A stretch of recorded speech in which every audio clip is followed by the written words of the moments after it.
First time tayo magka-payout sa DSWD dahil di ka marunong magbasa sa guluhan. Nakasama ka sa Tarabasa. Bakapira nga tayo.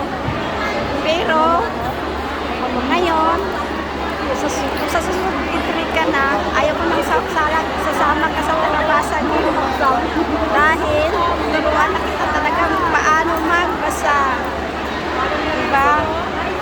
Kasi mahirap pag-aral, hindi marunong magbasa.